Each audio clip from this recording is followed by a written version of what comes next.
The door, he says he's a federal employee. He won't tell us who gave him permission to do this. All he knows is he's going to stand here and tell the members of Congress who are elected, who vote for the funding for all of them in this building, and for the student loans, and for the Title I families, he's going to tell us that we can't come in and talk with anybody. Is that right? Joining me now is one of the lawmakers who tried to enter the Department of Education today, Congresswoman Jahana Hayes, Democrat of Connecticut, and a 2016 National Teacher of the Year. It's a great pleasure, Congresswoman, and let's just get right to the bottom. Who tried to stop you, and under what authority were they acting to block members of Congress? That's the part I have to wrap my head around. Who fund the very department that they're standing there blocking members from coming into the building? Well, thank you, Michael, and it's great to be here. And that's a great question. We did not get an answer to that. The man who came out, he met us at the door. The door was locked, and then he came out and met us and said we were not allowed entry to the building. We had to be on a guest list. And when I said, well, what is your name? What is your title? All he would say is, I work for the Department of Education. Never said who he was, kept pulling out a badge and pulling it back quickly. But we said, we're members of Congress. We can come into the building. We can request a meeting. Would not even let us inside the building. What up, what up, what up, what up? You already know what it is. You have just entered the war zone. Now, the Democratic Party, Congress, are freaking out right now. As a matter of fact, I have never seen this level of freak out from either party.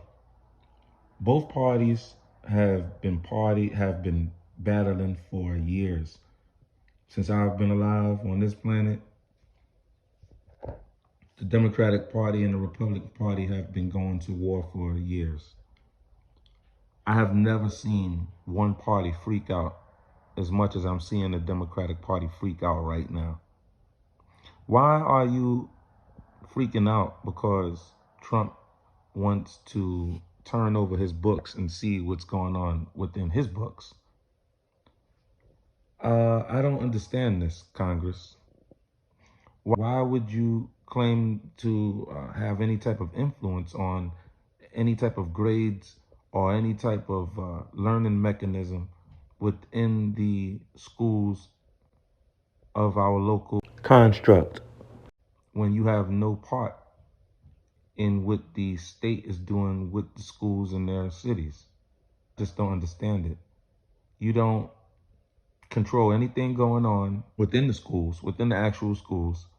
You don't have any type of influence when it comes to if this particular child is going to pass their grades or not. Your function is for higher governmental operations. You fund unions, you fund campaigns. You're focused on all of these miscellaneous type of operations that's truly not helping the children. And this is why Trump decided to look through your books, and he's deciding to relieve you of your duties. If you are not helping our children in any way, if the U.S. is behind in education, behind all of these other countries, what are you doing? Why are you crying about the money? And all of you talking about, oh, it's the money, the grants and the money, the funding. I mean, this is the fourth time or so that members of Congress have been denied access to federal property. It's not a question of what do Democrats do, what do Republicans, what do members of Congress do when something like this happens? What do you think should happen next? Well, I think that's really important. I think part of the problem is the Speaker of the House, Mike Johnson, has ceded all of our Article I powers to the President. And in this case, the Speaker of the House should be saying we need to respect the separation of powers. But I know that is not going to happen, so we are bracing for lawsuits. We've sent letters to the department requesting a meeting. 96 members of Congress signed on to this meeting. Outside groups are gearing up to file lawsuits because we read Project 2025. We know what's next. We know what's coming.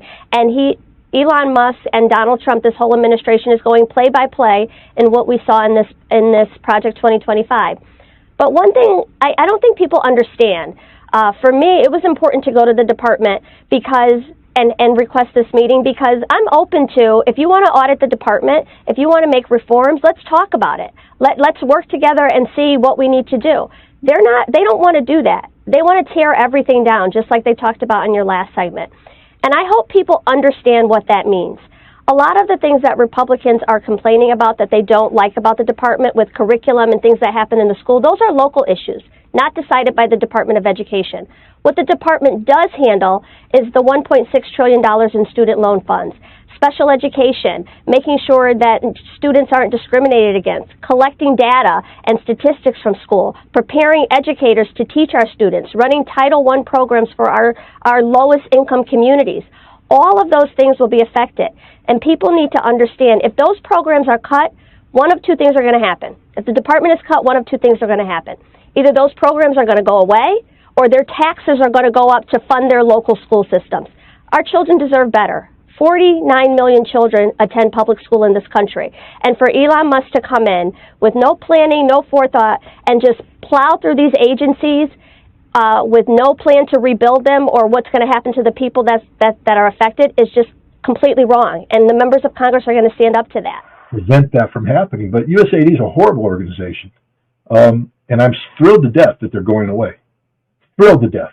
And now what you're going to find is that same pattern exists in every single major government department out there. Department of Education. Why do you think everybody's scared to death of the Department of Education getting looked at? Because it is the most corrupt place on the planet. It's not about educating the American people. It's about making money for people, setting up sinecures, helping unions, the teachers union do things that have nothing to do with education, but everything to do about political empowerment. The last thing on the Department of Education's mind is, can little Bobby and Julie, do their math and do their English? First of all, it's not a federal problem. Ask yourself again. The last time I looked, it's the town of Bethlehem has a school board that makes decisions about the town of Bethlehem school. The state can come in and get involved in that, but why the hell is the federal government getting involved in a local education issue? And how much money does it cost to have a federal government person who will never get any money? This is corruption on a scale that you haven't imagined. And it's going to be disconcerting to people who thought that the Department of Education was about education. It's not about education. None of these departments are about what they say they're about. They're all about making money for people. It's the biggest money laundering scheme out there, and Donald Trump's finally bringing it to bear. And we need to. Why do you think we're $36 trillion in debt? Because this is waste and fraud. You can't run a country this way. It's not sustainable. And this is what, I love it. There's no such thing as the deep state. I just defined to you the deep state. I just told you what the deep state is. It's this permanent bureaucracy that has hijacked America. We talked about the parasite-host relationship. This permanent bureaucracy is a parasitic element attached to the American people, sucking the life out of us. And we're not even aware of it. We're not even allowed to ask the question. My God, the second you say deep state, you're a conspiracy theorist. No, it's real. It's there. It's being exposed. And the powers that be, especially the Democrats, are scared to death of what's happening.